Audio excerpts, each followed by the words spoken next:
Thanks for joining us. This is Brain Software Podcast episode 126, coming to you from the Hypnotic World Epicenter, Toronto, Canada. I'm Chris Thompson, and today Mike Mandel and I explore communication pitfalls and how to avoid them. If you think that your life should be constantly improving, you're in the right place. Today, we celebrate the birthday of one of the world's top scientists, Dr. David Ambrose. Originally from Bethel, New York, Dr. Ambrose has just completed his PhD at age 17 and was deeply involved in interdimensional travel research. But disaster struck when CERN was activated, and a little white balloon got into the Large Hadron Collider. The Mandela effect shifted Ambrose to the 42nd dimension, where it's permanently 1967, the year of the Summer of Love, which is actually a good thing. Today, this brilliant researcher with an estimated IQ of nearly 600 spends his time listening to Blue Cheer and answering questions as the people's physicist. Happy 17th birthday, Dave. We salute you. Bavarch, Scro. The hypnotic storm's still gaining power, pulling dark matter from the Atavachron. Look, the rain's getting worse too, so ask the question, Bag, before the lawn tree blooms and everything changes. Whatever happened to that old tranquility we used to know?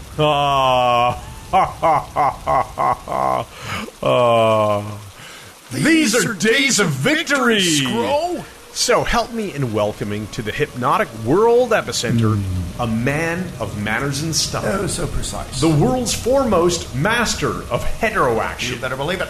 A man whose past history on stage included numerous pyrotechnic disasters. Who doesn't dynamite? Mike Mandel!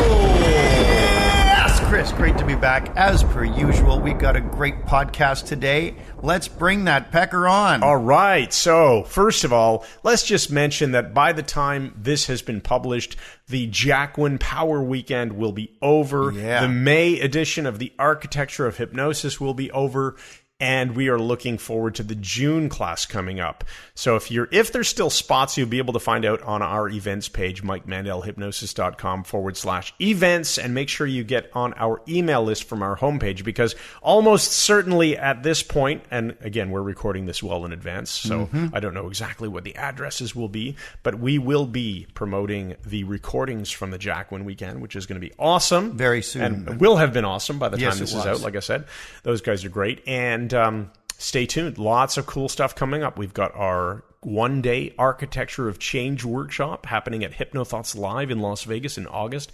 So check it all out and make sure you're on our mailing list. Go to the MikeMandelHypnosis.com website. Sign up for the free copy of the Brain Software ebook. That will get you on our email list, and you will be able to get all the cool content and stuff that we're putting out. Okay, what's next, Mike? Well, That's today, it for promo. Chris, we're going to talk about communication pitfalls. And Oh, I want yes. you to notice that I just overlapped what you were saying and interrupted you to the exact right to amount. the correct amount. That's Exact right. correct Just the amount. right amount of talking over each other. Yes. And it is, we've been talking about this topic for a while because we want to actually shoot some videos on it, write some blog posts on it, etc. But we are doing it as a podcast. What, the communication first. pitfalls? Yeah. I thought you meant interrupting you. No, the communication pitfalls. I guess that was a pitfall, wasn't it? Right Pretty there? much. No. Now, we have the think tank words of the day actually We have to do those generated first. by the think tank, not up top of Actual our head. machine that you turn and you look at the three. Okay, so we switched from one word to three words. Oh, here they are, buddy. Here are our three words. Menace, impregnable,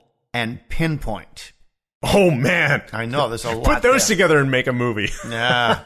Menace. So when I think of Menace, I think of Dennis the I Menace. totally was just thinking the same thing. Dennis the Menace, that cartoon. But I think of the English version, the original, not the one with the little blonde kid, but the British version. With the little white balloon? It was pretty much. It always ended with Dennis's father beating him mercilessly with a slipper. Are you serious? Yeah, like you'd never get You'd away not with get that. away with now. that in this day and age. So what's Menace saying to us with this podcast? Menace, I suppose, given the topic, it tells me that communication and ineffective communication can become a menace to you and to others. I just realized that menace rhymes with penis. Oh, oh, that's really funny. Okay, impregnable. Impregnable. Something that cannot be penetrated. Yeah, it doesn't mean Impregnated. impregnatable. Yeah. Right. Although then you have the third word, pinpoint, which suggests that a pinpoint can be the difference between impregnable and pregnant. I knew where you were going with that. It's very good. And that would be a menace. Okay, so what is impregnable?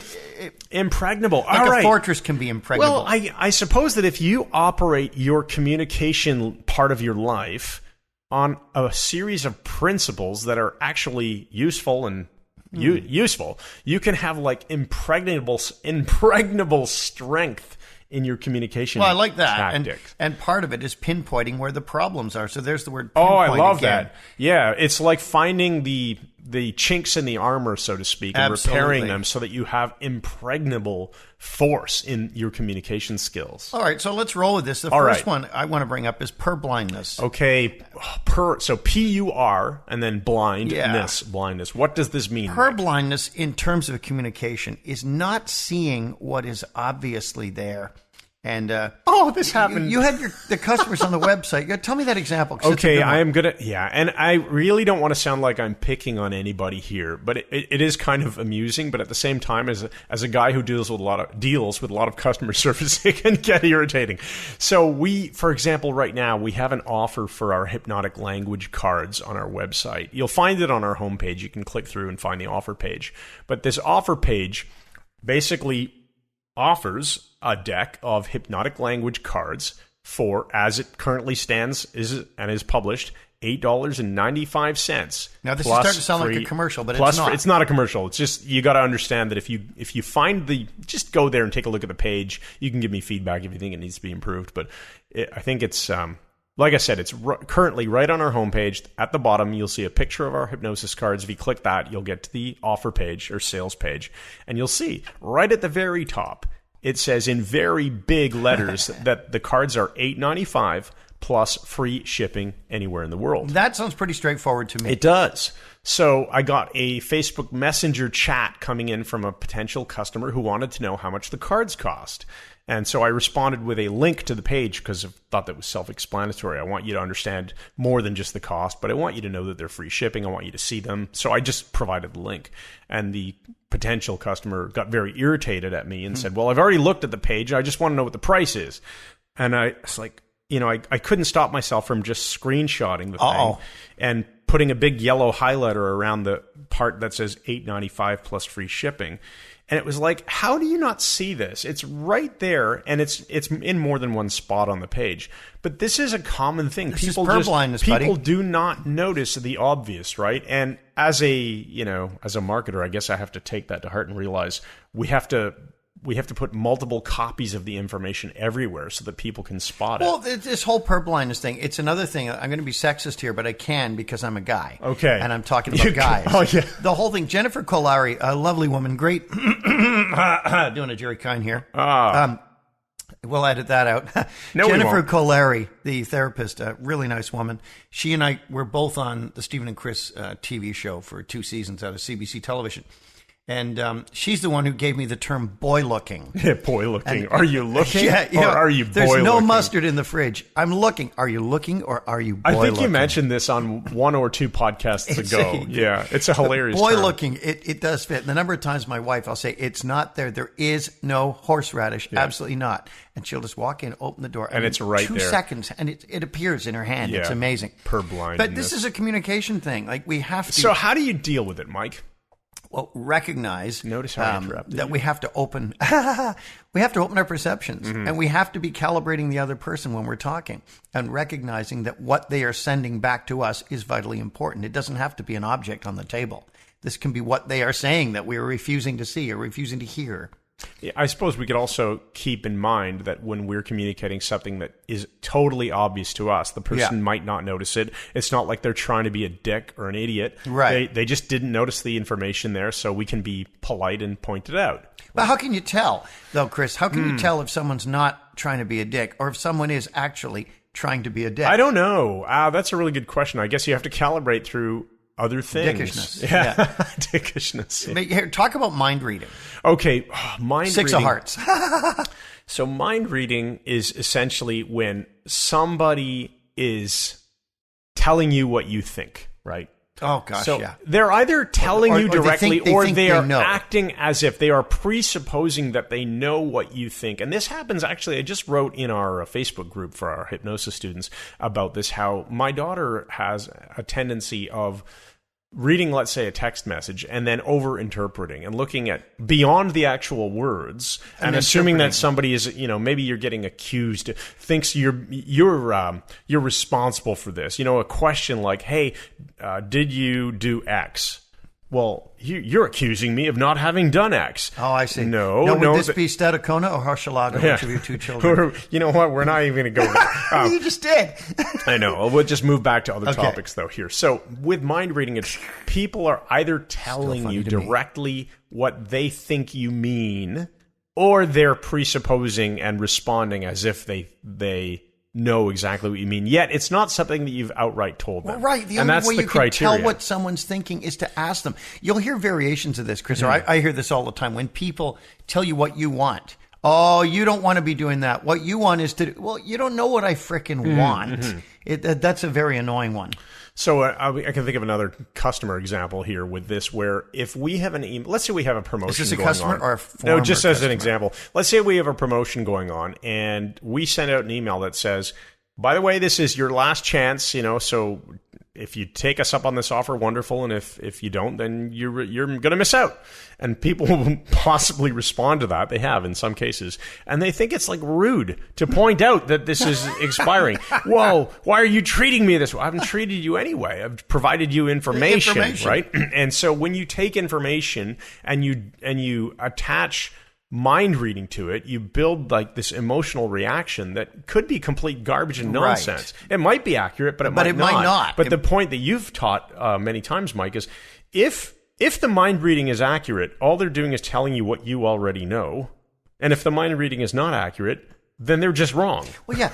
I used to run into this with my wife's family all the time. They would start any kind of argument or discussion by pointing at you, one member of the family in particular, point at me and tell me what I think. So it's, you think that he said that you... Well, first of all, if I was thinking that, I wouldn't need you to tell me because I'm already thinking it. And secondly, if I'm not thinking that, you're wrong. So either way, it's pointless. I just love the way I clarified that. Yeah, isn't that what I just said? Yeah, I thought I brought just okay, so immense what clarity. can we do about this? As a suggestion, I was talking to my wife about this topic yesterday, and I thought, well, wouldn't it be interesting if, let's say the text message example, somebody reads a text message and the comment is, well, she's accusing me of such and such. And I thought about a response something like, is that what it actually says, or is that what you think? Right. And maybe there's some better ways to phrase this, but is that what the words say, or is that what you think? Yeah,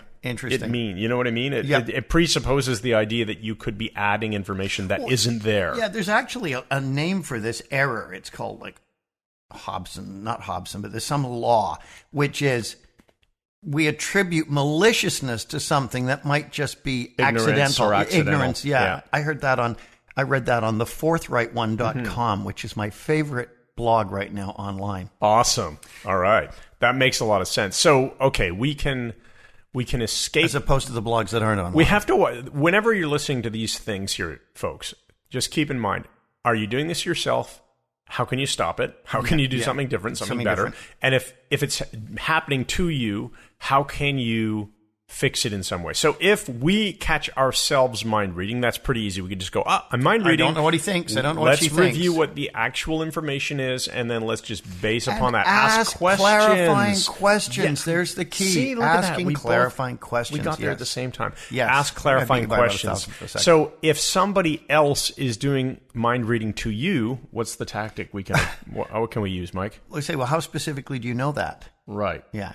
Or you can just point out. You can say, well, that's not actually what I said. And you can simply repeat, what I said is this. Now, if you want to know if I feel X and Y and Z, you can simply ask me, and I'm happy to answer. Would you like to ask? Now, but the problem is that now it leads to reverse mind reading, which can actually be more annoying. Okay, let's move on to that one. The whole concept that, you should know what I'm thinking. Oh, yeah. You should have known that I was pissed off about that. Oh, my telepathic powers aren't up to scratch today. Yeah. Now, as much as we are big fans of calibrating people that you're interacting with, calibration does not mean mind reading. It never does. But that's a very interesting point, because you and I have discussed this in the past.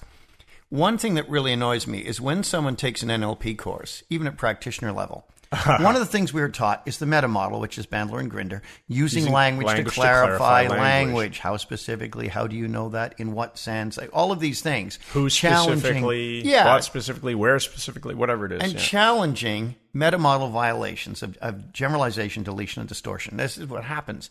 But somehow, even though we teach in NLP not to mind read, people who take an NLP course now think that because they've taken that, many of them, then do it on steroids. It's like now they can mind read because they've taken this course, and it's never that. Yeah, taking a course in NLP does not turn you into a mind reader. Nothing does. It can improve your calibration as you practice, but bottom line is just because somebody has, let's say, tension showing around their eyes or in their mouth or something, and you can think, oh, they might look really irritated right now, and you might have experienced that that's generally how they look when they're irritated, still ask, how are you feeling right now? Well, that's interesting you brought that up, because that follows perfectly on the heels of mind reading and reverse mind reading. That's complex equivalence, and it's very closely related to mind reading. Yeah. Let's finish on reverse mind reading, though, because I don't think we really defined it as far as, somebody telling you what you should be able to do. You should be able to know what they are thinking. Imposing on you the fact that you should be able to know what they're thinking. Yeah, or should have known what they were thinking at some point. And the answer to that is, obviously, just don't do that to other people. And if someone does it to you, say, how do you know that? Did I tell you that? Right. Right?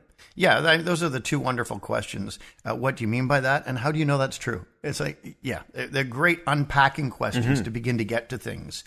And it's interesting because one of our excellent students, somebody I really like, and he's a great student, super smart guy, we got into a discussion after wizard school in the pub. And I don't know if you were privy to any of this. And it was, I was using these two questions to unpack what he was saying, and it very, very quickly fell apart because he didn't have any evidence. Okay, I don't know about this. Okay, well, we'll talk about it off. Okay. All right, there you go. It's very interesting. So you were those asking, two questions, what do you mean by that, and how do you know that? And those are great questions. They will serve you very, very well. Well, they'll get to the heart of the strength of someone else's argument too, right? Because if somebody has legitimate information to believe something or whatever, they'll be able to answer those questions clearly. They'll have thought about it. If they haven't, if those questions catch them off guard, they have a very weak case. Well, and of course, the person who makes the assertion bears the burden of proof. Exactly. If you assert something to be true, it's not my job to disprove it. It's your job to prove it. Exactly. So if I start saying the moon is made of green cheese, it's not your job to prove it isn't true. It's for me to give you evidence of why I believe that's the case. Yes. So let's totally agree. Unpack complex All right, equivalence. Complex equivalence. So what does it mean, Mike? Well, I said when people think this means this. Okay. Every time, I said this, you smiled. You think I'm stupid. Okay. Oh, you're sitting with your arms folded. You're close to this discussion point. Well, maybe it's I'm just stretching the trapezium muscles because my shoulders hurt. So X means Y. Yes, this means that. This means that. And again, you treat it like mind reading. You don't know unless you ask the person. So it's a subset of mind reading in a way. I think so, right. Yes. Okay, so what other examples can we come up with that are complex equivalents that you see happening in everyday life? Okay, anytime I mentioned so-and-so, you change the subject, so you're having an affair with her. Oh yeah, or you can just you don't like that person, right? Yeah, Every time that we talk about jiu-jitsu class, you tell a stupid joke, and that means you don't want to go to jiu-jitsu class anymore. Yeah, something like that. Anything like that. Now, I want you to unpack complex questions with zero details, because you've talked about this in the past. I think it's fantastically interesting. Complex questions with zero details. Yeah, I'm trying to remember. Them out of you got some email ones.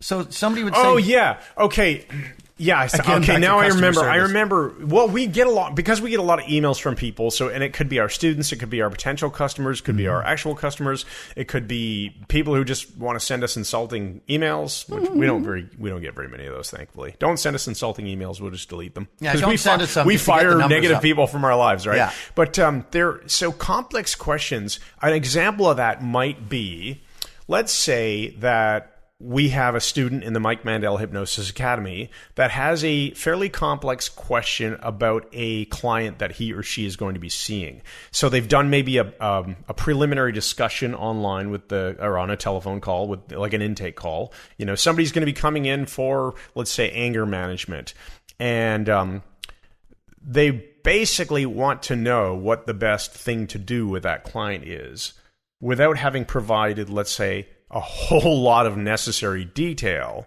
Okay, but does that make sense? It does, but okay. You gave me a much better example. There was before. Another example, but I'll give it to you. And I'm not picking on anyone here in particular. I'm just saying, like, if you're going to ask a fairly complicated question, give us enough data that we can work with it. It is absolutely essential that data is required. Another example could be something like, "Hey, I'm trying to order X off of your website, and it's not working." Oh, no, that's the right? simple. That's the next one, right? Well, that's the simple question with zero details. They kind of blend together, because if the problem is complex, like if there's anyway, go ahead. We'll get into the next one. I remember the one email. The person said something like, "I've tried to log in twice, and that password didn't work the second time, and the whole product when it arrived was not." And it's just really complex, but it's like missed. There's still no content. Pieces that don't fit together. Yeah, and it makes total sense in his mind. Mm-hmm.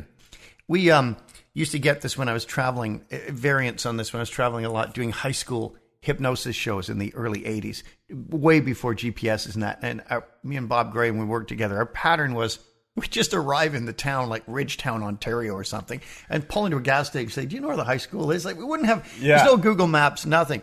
But some of the things that passed as directions were just unbelievable. Yeah, just head on over to the corner there and then turn over to the right. And then no, that's too specific. It was things like this. Well, you go along and you do a loopy-doop. A loopy-doop. And then when you see the church that burned down last year, and you're going to go along, and then when you sort of split off to the side, it's just nothing. Split off to the side, yeah. Okay, so give context. Complex questions, and we'll soon go on to simple questions with zero details. The important part is that it is really essential to provide sufficient detail to the listener. So if you are the one asking the question, you almost need to act as if you are paying somebody money out of your pocket in order to debug some problem. I like that. And so if you're going to put money from your wallet into their pocket to have them solve some problem for you, it's probably a good idea to communicate sufficient detail so that you're not wasting your money. Yes, it's just a metaphor. Time is money kind of thing, right? But Chris, it's funny because I remember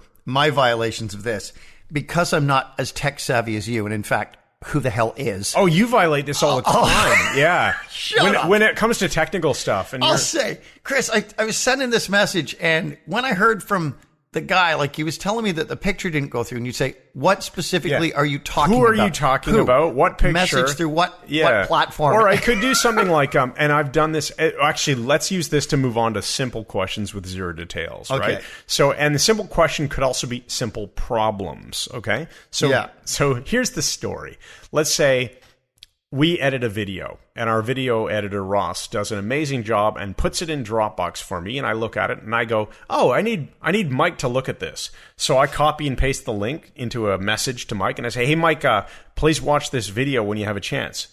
And then Mike's comment back might be something like, "It isn't working."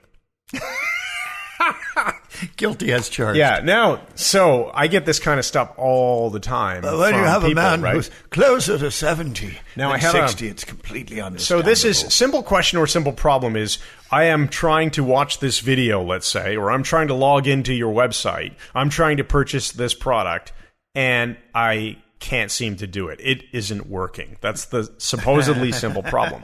But if you provide no detail, okay, then I've given a couple of metaphors before, but I have a new one I'll offer you. The old metaphor was, it's like showing up to a doctor's office after hours, and I say that because it's not a live interaction, right? When you email me or if you message me, it's not a live on-the-spot thing.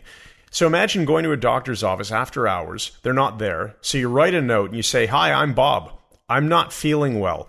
Can you fix it?" And you slide the message under the door. Yeah. Right? Now, how is the doctor going to interpret that when he opens office the next morning? Right. Is you're like, "I don't actually know. What do you mean by you're not feeling well? Where specifically? And how long has this been going on? What have you already tried?" Right? Yeah. That's the kind of thing. Here's my new metaphor. And I'm so tempted to make like some sort of animated GIF for this so that we can use it in social media when people do this to us. Okay. But imagine someone says, "Okay, I'm trying to log in and it's not working." And I want to reply, "Well, this reminds me of someone who told me once, I'm trying to eat an apple, but I can't."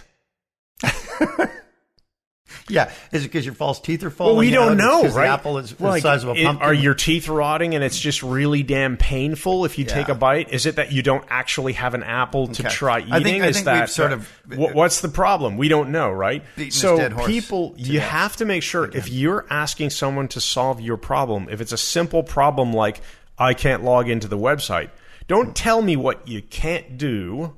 Explain to me what you've already tried and what the outcome has been in detail so that I can now offer you a solution, right? And when people tell you, hey, did you put the garbage out? Well, no, I can't. And it might just be that they don't know what night garbage is collected, or what night you're supposed to get the garbage out, right? Because garbage is collected here on Friday morning. You get an idea here? Yeah. So where else in your life, Mike, are you seeing this idea of simple... Not. In fact, because of the time, I'm jumping right now. Are we? I'm jumping right ahead to a related one, which is the Ken Sweatman story. Oh, yeah. This is the opposite of what Chris is saying. This is not only not providing the sufficient detail. Yeah. But it becomes an explication, which is an overly detailed explanation of stuff you do not need to know in order to resolve whatever the issue is or whatever. And that one drives me crazy. Oh, yeah. And we've talked about Ken Sweatman stories on this podcast a lot because I've probably been guilty, of telling many of them. Like I'm you used to be I've way gotten a worse. lot better. And here's the thing. So when you're catching yourself having done this, you always move through the improvement phase of life, right? By not knowing that you were even doing it. Right. Then First the awareness. Catching yourself after the fact, like, oh, I just told a Ken Sweatman story. Oh, horrible violation. Then you catch yourself as you're doing it. Yeah. And then you catch yourself before you do it. And then you stop doing it. And then you just stop, right? Yeah. Then you go, oh, I fixed it. It's wonderful. I fixed the problem, right? And so that's the way you're going to notice it in your own life. And just feel free to take the steps to improve. That's a really good way of looking at it. My mentor, Derek Baumer, taught us when using the meta model, listen for meta model violations in other people's speech. Now, don't correct them all, because if you do, you become a meta meddler and annoy everybody. You become a dick. Yeah, pretty much, yeah. Dick scroll. Yeah, man. So you got to be careful with that. But he said, you're hearing them in other people. Then you hear yourself making the violations. Then you catch yourself thinking meta model violations. And that's the higher end of it. And if someone else is doing this to you, telling the Ken Sweatman story, the solution can be as simple as the pattern interrupter, right? Now, you can use the title, Ken Sweatman story. You say, thanks, Ken Sweatman. Do you want to get to the point? Yeah, and if you listen to our podcast, you know what it means. And if they don't know what that means, they'll just Google it. They don't know what it means. You launch into one to explain it. You use a Ken Sweatman story to tell them how you learned about it. But it's actually in our hypnosis glossary on our website, which is linked to, I think, in the footer of MikeMandelHypnosis.com, so you can find it. It's just /glossary. Let's talk about... Anyway, we got to... still doing Ken Sweatman story. So what else can we do to pattern interrupt, right? You can do the adjust the imaginary necktie and say, not very interesting. That's my favorite. So that's a really good one. Or you can say, look at that bird on Mrs. Coulthard's roof. Yeah. Yeah. So you sneeze on the neck. Or you neck. can just be direct. Is there a point to this story? Yeah. Or finish this story before one of us dies. Yes. And I always say, stop talking, please, before one of us dies. Yeah. So those are good. Okay, what else did you want to go to? So let's talk about failure to calibrate when someone is attempting to disconnect. Oh, this is a terrible, terrible thing.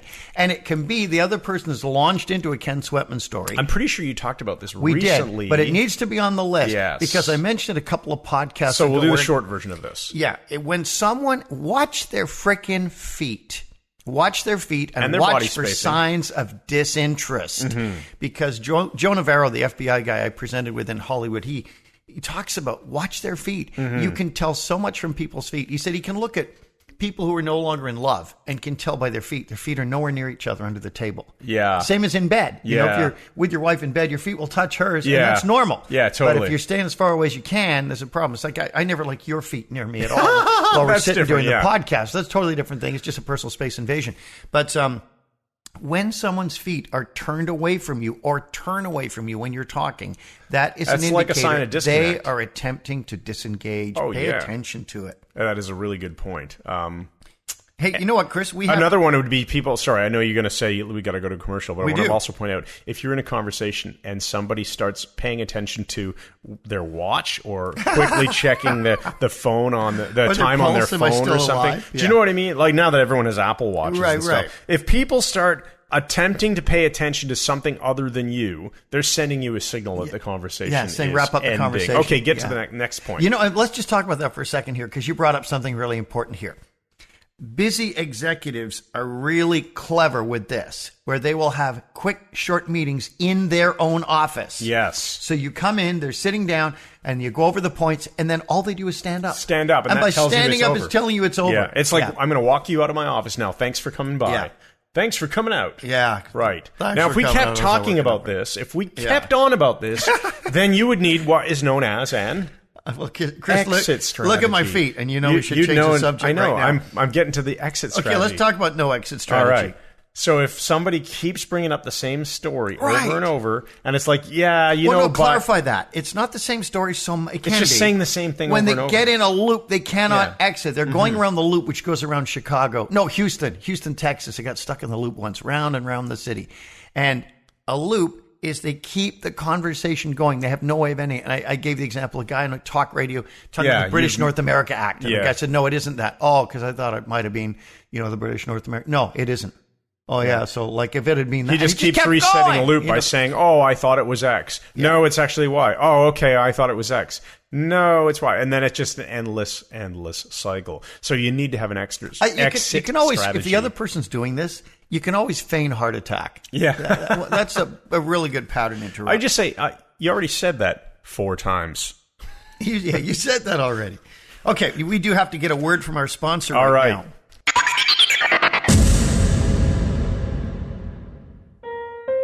A word from our sponsor tonight on the Clay Bertrand Network. Talia and Devin were a typical pair of newlyweds.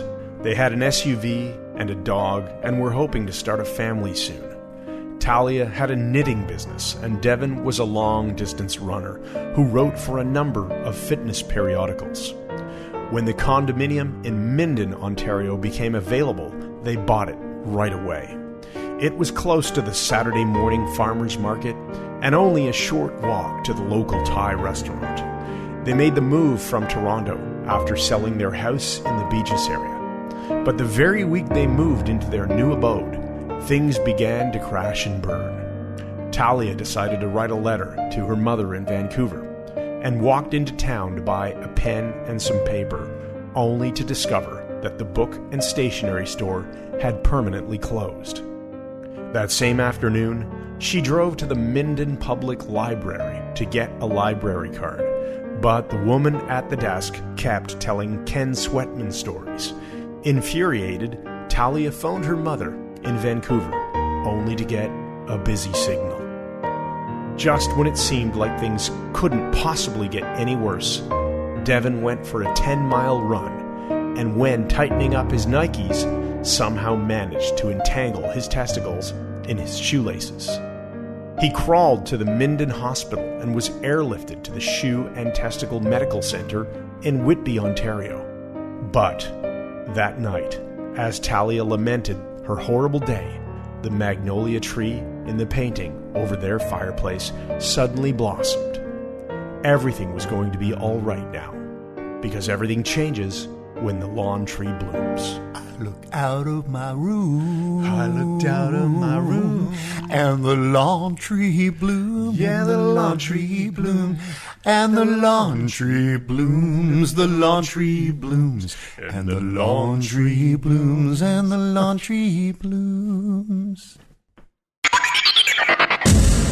You know, I really think unfinished sentences drive me absolutely insane. Okay, so give me an example. Like, this is when somebody says, "You know, I was looking in the store. I was looking for the."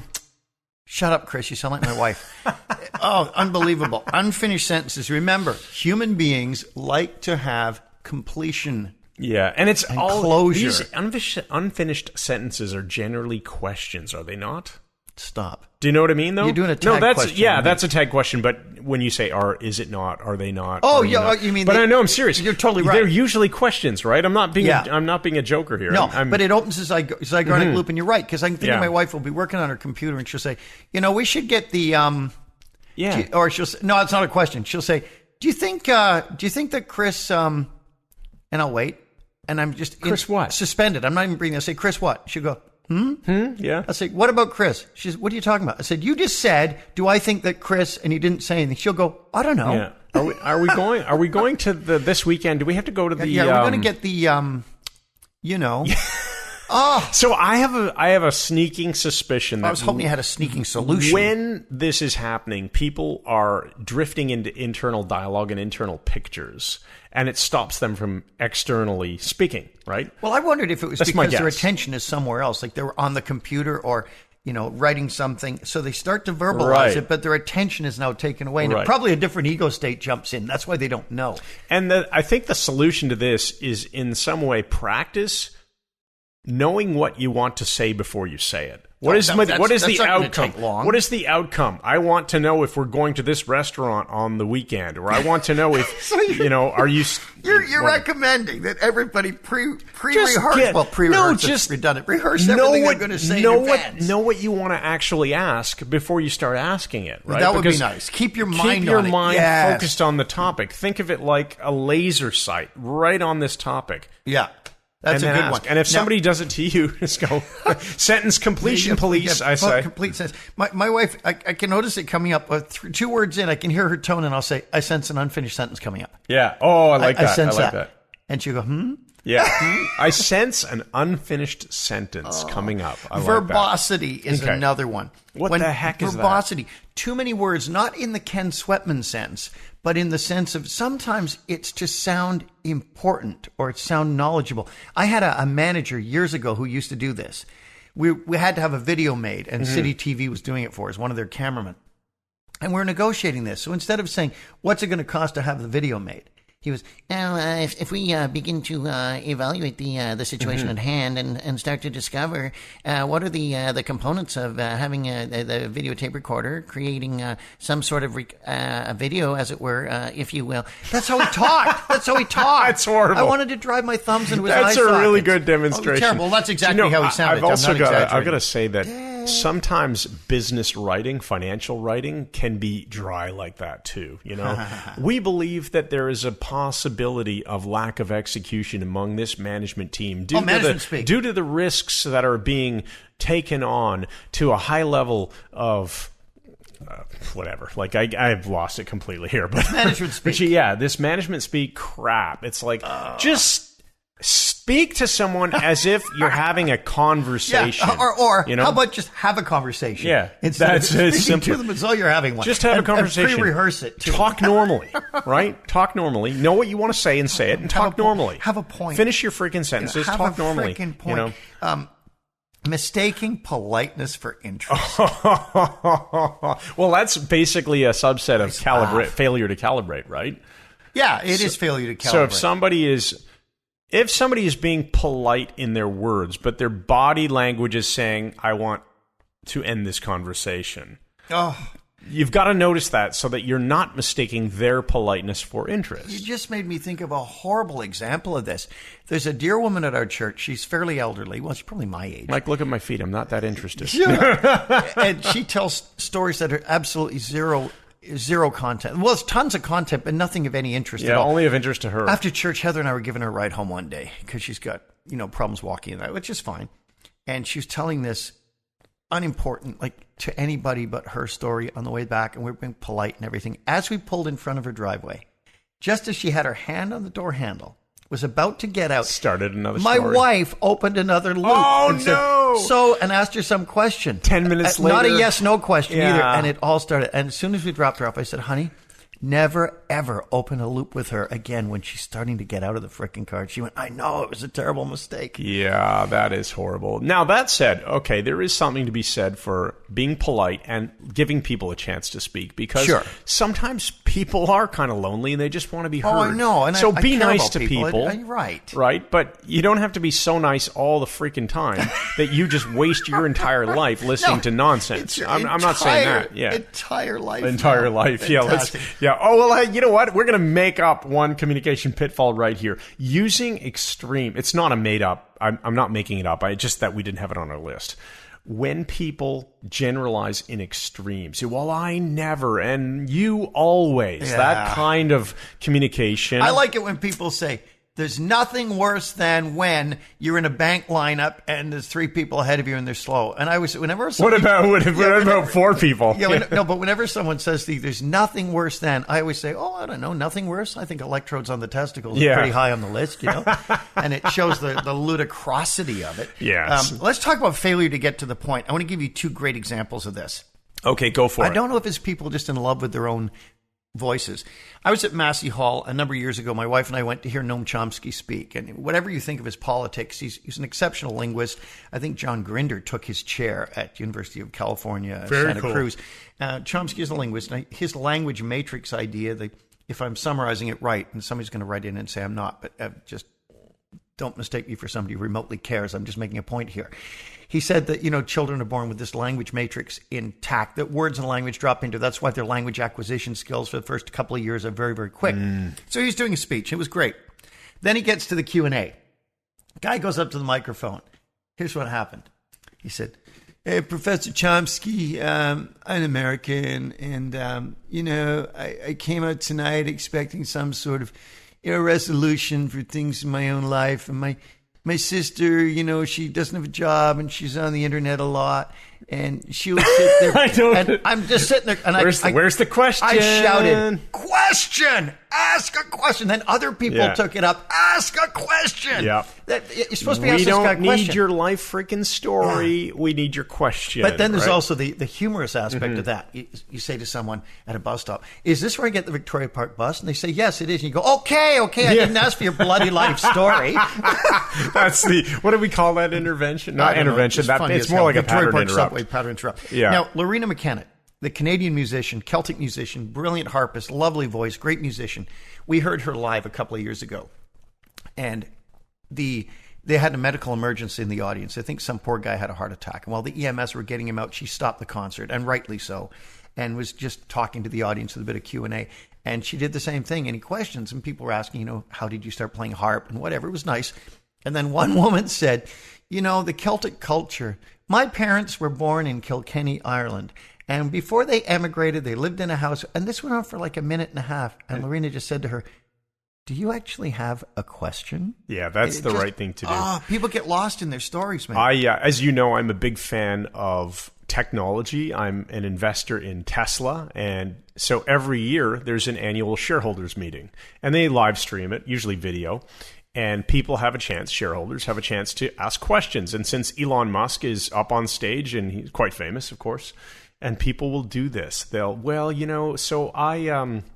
I've been a shareholder for 4 years, and I bought a Model S back in 2014. And, the service has been really respectable for the most part. The car's been very reliable. Okay, stop. And, This is horrible. So there's a lot of people in the vegan community, and, and then eventually it's like the person just wanted to know, Are you guys going to stop using leather and use like a more animal friendly, i.e., not leather? Like that kind of question, right? Mm-hmm. And there's nothing wrong with that question. But the frickin' Ken Sweatman build-up to it, that's what it is. It's the Ken Sweatman build-up, right? The Ken Sweatman Get to your point. Ask your question. We don't need your life story to hear your question for the most part. So catch yourself in these situations and point it out to others. I think it really comes down to with this stuff. Catch yourself, as we've talked about, and hilariously point it out when others are doing it, so that you can interrupt their pattern in a way that isn't dickish, right, but makes the point. Got it. Now, speaking of dickish, one of the ones I don't like is when people are unnecessarily offensive. Okay. So, and it can be, racial slurs. It can be whatever that just tend to... It'll fire the amygdala with most people. That's where we have these painted words that'll set us off, and we will start to get emotional when there's no need for it in normal conversation, unless it's a comfortable, happy emotion. And when people pointlessly and endlessly swear because they get nothing to say, I have no time for that. The guy used to change the tires of my car, and he was funny because he just couldn't stop swearing. And he'd say, I'm going to cover this carefully. He'd say, I got out yesterday and my effing knee was just so effing sore that when I came in, I nearly slipped on the effing road and I started my effing car. I mean, not exaggerating. Yeah. He's just saying it all the time. It sounds unintelligent. It makes you seem low like class. Like a moron, like an idiot. Like a dick. I am a believer that a lot of things, they shouldn't be used all the time. They shouldn't be used never. They should be used in moderation, and they should be used for emphasis. Oh, nice. So as an example, as a parent, I don't think that one should never yell at their children, but I don't think that you should be constantly freaking yelling at your kids, right? If you're going to yell about something, make it for effect so that it's brief, it's momentary. It so gets the job done. It calls attention to whatever's going on, and then you return to your calm voice immediately. Something like, "Hey, you! I need you to come over here right now." Whatever it is. Right, and that's good. Then it's punctuation. It's powerful. I think. And swearing is the same thing. It's it causes a shock. It should be the kind of thing that when somebody hears you, they go, "Oh, he must really feel strongly about this." Right. Now you think about it. My dad, he did not swear. The strongest thing I ever heard him say, strongest ever, was he called somebody a selfish basket. Oh, no. Couldn't even say bastard. He said a selfish basket, which I thought was really funny. But I knew he was really mad. But you know what's interesting about that? I had a really interesting... Oh, yeah. The way I deal with this, Chris, when I train, I do not swear. Yes. I'm never going to offend people in my class if I don't swear. But I might offend people if I do. Mm-hmm. And... I am offended that you didn't swear enough. But now here's the thing. My language when I teach is clean and straightforward and pure, but in my head. Oh, you're just cursing all over the time. Lot. Yeah, of course you are. All right. Okay, you want to talk about word whiskers, and we'll wrap it up with this. Word whiskers. I need to get some food, bro. I'm getting hungry, definitely. Man. This has been a nice long podcast. I really enjoyed it. So I hope you did too, those of you listening. I'm listening. All of you listening. Which is all of you. Word whiskers. Word whiskers. Right? Are, right. You know? And we've heard a few. Okay. We pay attention to a lot of different public speakers. A lot of public speakers, right? And I don't have anywhere near as much experience doing this as Mike does. Thankfully, because of years and years of podcasting, and now we're doing a lot of videos together, I've gotten substantially better, and I use less filler phrases. You don't use filler now, really. I don't think I ever really had too many word whiskers. You let me know if right is I a do. typical one. Right, right? You know? So we're going right, right. So, and my answer to that, to help someone overcome it, every time they say right, I yell right. I yell back at them, right, and it draws it to their attention. There's a really nice guy, a trainer. We've seen him at HypnoThoughts. He's a nice guy, fairly young trainer, skilled, very pleasant personality, but he's got word whiskers. I think he keeps saying okay at the end of everything. And I saw on one of the great courses that surprised me, the astronomy one. Okay. The professor, the professor who was teaching, he kept saying okay at the end of everything. Finally, it had just become okay. A sort of sinusy. I was, I'm highly auditory, Chris. I'm so tempted to take a picture of the way you look when you're doing this into the microphone right now. This is Sombrero Galaxy. I hate it. The one I don't like, one I hate the most is I mean. Oh, I mean? If you watch My Dinner with Andre, which is a brilliant film, Wally Shawn constantly says, I mean. Well, we know you mean that. That's why you're saying it. Like has to be the most common. The young woman word. Like. So we were like going, valley, and I sat there, and we were like talking. And was that it like is talking, or were you talking? A difficult one. And the thing with all of these is you simply have to become aware. If you record yourself and listen to it, you'll catch yourself in the word whiskers. And then you can do what we've talked about. You can catch it after you've done it and go, oh, I did it again. Then you can catch yourself as you're doing it. Then you catch yourself before you're doing it. Stop. Right. So give us the empowering question here, Chris. All right. So we're just about at the end of this podcast. And here's your empowering question for episode 126. Ask yourself, which of these communication pitfalls am I subject to? And what will I do today to speak clearly and coherently? What communication mistakes do I notice around me? And how will I resist doing them myself? Nice one, Chris. And I'll follow that with the Meta 5 of today. It's not a long one, but it's a good one. It's about communication. It's the story of Thunder Bay, Ontario, and the man who didn't say anything. Ooh.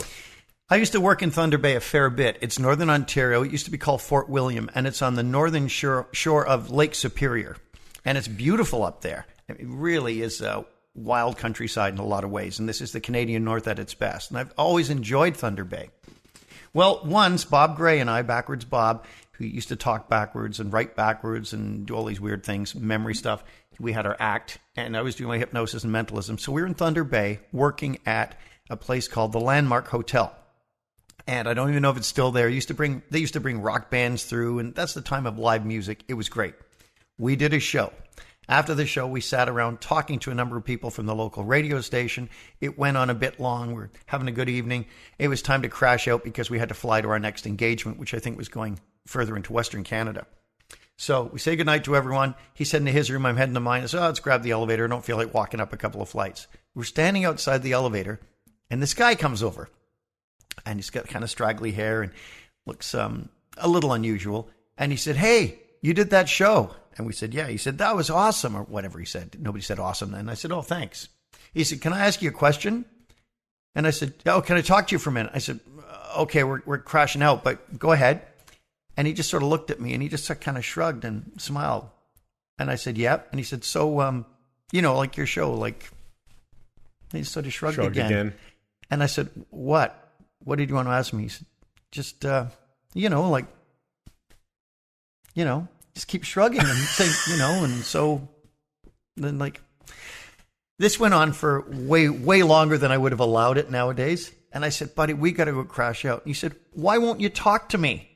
And I said, because you aren't saying anything. Thanks, everybody, for listening and tuning in. This has been Brain Software Podcast 126 with Mike Mandel, and I'm Chris Thompson. So make sure you head on over to MikeMandelHypnosis.com, download the Brain Software ebook, which is offered on the homepage, and check out our events page, MikeMandelHypnosis.com/events, because you, too, can come and hang out with us in Las Vegas, in Toronto, in London, wherever we're going to be. Thanks, and good night!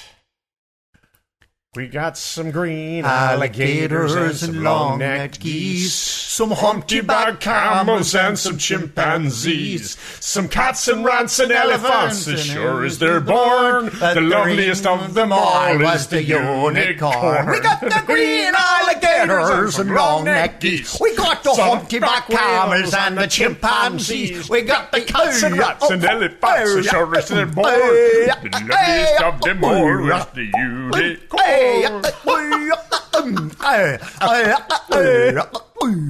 Oh, the Irish are over. Satisfying.